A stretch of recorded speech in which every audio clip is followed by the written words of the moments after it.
بسم اللہ الرحمن الرحیم۔ السلام علیکم۔ ڈسپنسری میں دوسرے مریض بھی تھے۔ خاصا ہجوم تھا۔ قیدیوں کو ایک طرف بٹھا دیا گیا۔ لوزینہ ان کے قریب چلی گئی اور اس کی سہیلی نے پہرے دار کو باتوں میں الجھا لیا۔ حدید دیوار کے سہارے بیٹھ گیا تھا۔ اس کی حالت اچھی نہیں تھی۔ لوزینہ نے آنکھ کے اشارے سے اسے پرے بلایا۔ وہ جب اس کے قریب گیا تو لوزینہ نے آہستہ سے کہا، مجھے حکم ملا ہے کہ تم سے کبھی نہ ملوں۔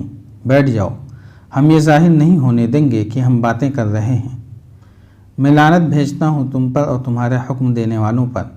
حدید نے نحیف مگر غضبناک آواز میں کہا، میں نے تمہیں کسی صلے کے لالچ میں ڈاکوؤں سے نہیں بچایا تھا۔ وہ میرا فرض تھا۔ کیا تم فرض ادا کرنے والوں کے ساتھ یہ سلوک کرتے ہو؟ چپ رہو حدید۔ لوزینہ نے رودھیائی ہوئی آواز میں کہا، یہ باتیں بعد میں ہوں گی۔ مجھے بتاؤ کہ رات تم کس جگہ ہوتے ہو؟ آج رات تمہیں وہاں سے نکالنا ہے۔ حدید اس سے بات نہیں کرنا چاہتا تھا۔ لوزینہ نے اسے آنسوؤں سے اور بڑی مشکل سے یقین دلایا کہ وہ اسے دھوکہ نہیں دے رہی ہے۔ حدید نے بتایا کہ وہ رات کو کہاں سوتا ہے۔ وہاں سے نکلنا مشکل نہیں، لیکن نکل کر وہ جائے گا کہاں؟ انہوں نے جلدی جلدی فرار کا منصوبہ بنا لیا۔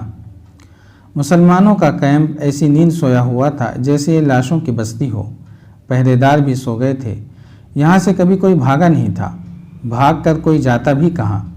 اس کے علاوہ پہرے داروں کو یہ بھی معلوم تھا کہ کوئی ایک آدھا بھاگ بھی گیا تو کون جواب طلبی کرے گا۔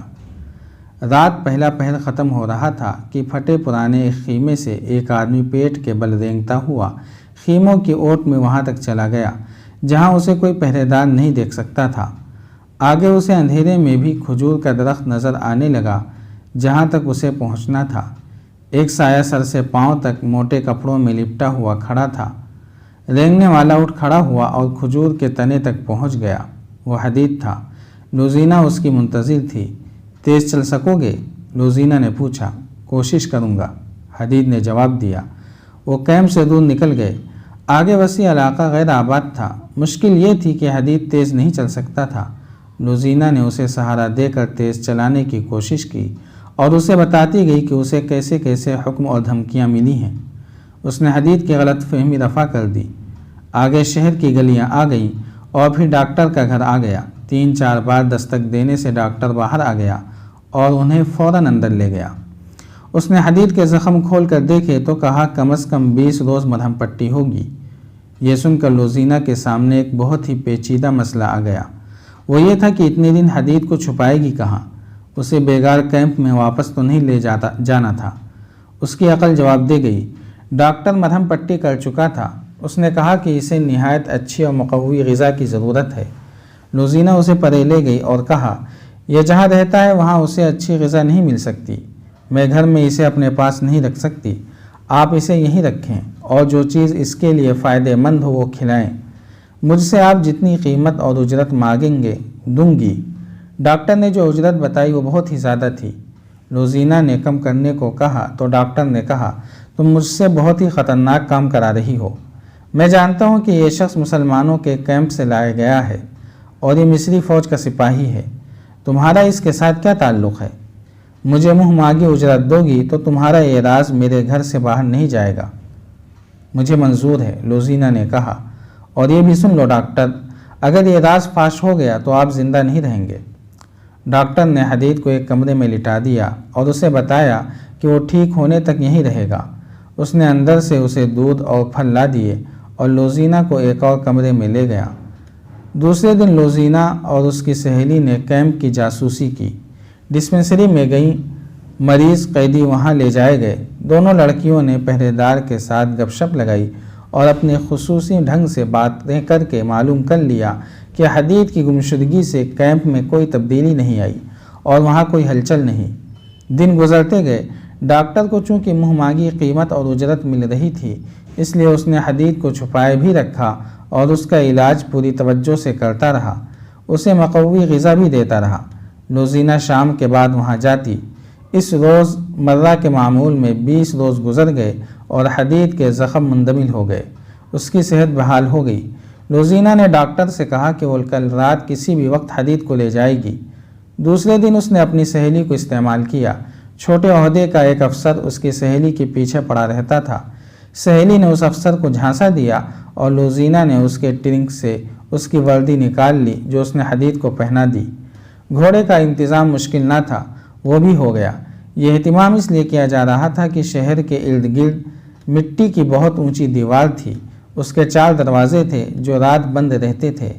ان دنوں دن کے وقت یہ دروازے کھلے رکھے جاتے تھے کیونکہ سلطان ایوبی کے آنے والے حملے کے لیے فوجوں اور ان کے سامان کی آمد و رفت جاری رہتی تھی۔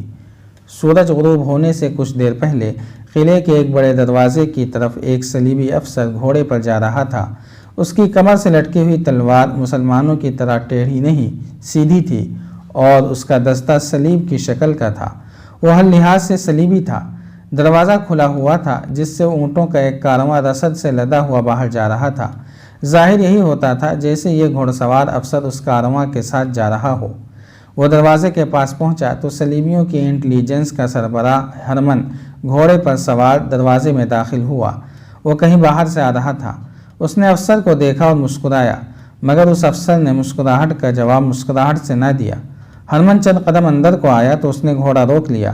اسے 200-300 قدم دور لوزینہ کھڑی نظر آئی، جس نے ہرمن کو دیکھا تو وہاں سے تیزی سے اپنے ٹھکانے کی طرف چلی گئی۔ علی بن سفیان کی طرح ہرمن بھی جاسوس اور سراغ رساں تھا۔ اس نے فوراً گھوڑا دروازے کی طرف گھمایا اور ایڑ لگا دی۔ وہ اپنا شک رفع کرنا چاہتا تھا۔